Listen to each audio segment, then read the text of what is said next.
recently launched the Commercial Building Heat Pump Accelerator with its Better Buildings program partners, and we're proud to say that REEF was one of the first NGO partners to sign up. The Heat Pump Accelerator has already attracted attention from major corporate buyers with Amazon, IKEA, Target, and Whole Foods signing up and pledging their support. That buying power has in turn attracted the attention of major manufacturers, with Carrier, Daikin, Lennox, Trane, and Rheem also signing on. So, Saad, why is the DOE focused on rooftop units, and what makes them a prime DOE target for refrigerant innovation? Okay, so first, just to get the technical side out of it, a rooftop unit is, for those who aren't aware, all of your equipment, your heat exchangers, your compressor and fans are in one package box, and that box will be on top of your building, and that will provide conditioned air to the space. So yes, it's super common for any kind of commercial buildings, schools, restaurants, big box retail, and a lot of warehouses. So out of everything that we have in the US, we have dedicated outdoor air systems. We have what you call VRF, variable refrigerant flow systems. Rooftop units are actually providing space cooling and space heating to 50% of the building stock. And how they're providing heating is primarily either through natural gas or propane. Things become interesting when we talk about heat pump rooftop units, where the refrigeration cycle can go in reverse and provide you mechanical heating. So you don't need any natural gas or propane or resistance heaters backup. So I did say that 50% is of the building stock is conditioned by rooftop units. Do we want to take a guess? What is the adoption of heat pump rooftop units? Raise your hand if you think it's 15%. About less than 2. Raise your hand if you think it's 10. Raise your hand if it's 4%. Actually, it is 10%, so we're not that much. But the goal here is that we want to increase that. We want to ultimately get rid of all the old RTUs and replace them with heat pump rooftop units. And why is our focus there? Because this means that we don't have to do any big renovations in existing building stock. You already have the ductwork, you already have the personnel who are trained in taking care of that equipment. So that's why our focus is on heat pump rooftop units, and the goal is that we will drive this push towards making them more efficient for locations with cold climate, because right now a big challenge is that if you talk about the Northeast or some parts of the Midwest, their efficiency is not very high at extremely low temperatures. So that's where we're driving it at. And another thing, why are we focused on refrigerant innovations in this? Because think of it, it's a large unit with a large amount of refrigerant charge in it. And as we all know, all systems leak. That is hard to avoid, and rooftop units do have a moderate leak rate. So that's why we are focusing on them, that while we increase their efficiency for colder climates, we also want to drive them towards lower GWP refrigerants. And also, a lot of companies and building portfolio owners, when they have decarbonization goals, they do want to switch from rooftop units to heat pump rooftop units. Yeah. So you mentioned the commercial partners, and you mentioned ultra low global warming potential refrigerants.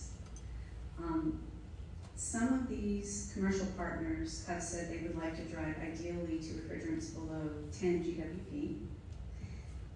What are they saying about why ultra low GWP refrigerants are so important to them? So most recently we've talk to Amazon and Target.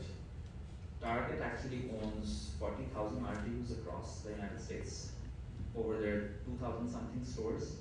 So they have a goal of being net zero by 2040. And for them, net zero does mean that, okay, all your space heating has to come from a system that doesn't use fossil fuels and primarily uses a system that uses extremely low global warming potential. Amazon similarly also has a net zero policy for 2040, and they have actually listed this down where they do want to push towards ultra low GWP refrigerants in one of their brand pledges. So what the accelerator is doing to achieve that is, so the accelerator does have a campaign and a challenge. The campaign is basically to push for technologies that are available in the market today. The challenge, why we call it a challenge, is because we are pushing our manufacturing partners to develop products that are better than the premium offerings right now. So phase one of this challenge, the spec should be available in the next few days, so I cannot talk a lot on that. But what I can talk on is that phase two of that challenge, which will come into effect in 2027, the refrigerants that will have to be used for those next gen units will have to have a low GWP of lower than 10. Yeah, you can clap. So I'll ask the whole panel this question. Is that what it takes? Does it take large businesses to have net zero policies to get things done? Or conversely, why do you think we don't have more than 10% heat pumps, for example? I think it's incredibly helpful, but it's not the only thing. We need stronger regulations, we need stronger enforcement of said regulations, and also I just wanted to note that this is a global issue. Actually, the growth in cooling is largely not happening in need for an installation of new systems. For cooling buildings is really not going to happen in the US or in Western countries. It's largely in Asia, Africa, other places. So there's much more opportunity to avert a massive bank of these refrigerants growing across the world. So I think that, yes, it's wonderful that the corporates are stepping up and doing this and putting money behind it. I'm very grateful to them to do that. They need to share that best practice with the rest of the world and show how it's done and encourage their global business partners to do the same around the world, same on the government front. Yeah, I would agree with that. I think, so we're seeing, for example, our most direct engagement on the rooftop unit front is with our food program right now. So Walmart, Albertsons, EDC are all involved in that program, and I guess somewhat shameless plug, one of the companies in the program on the solution provider side has a rooftop AC unit. It's called Blue Frontier.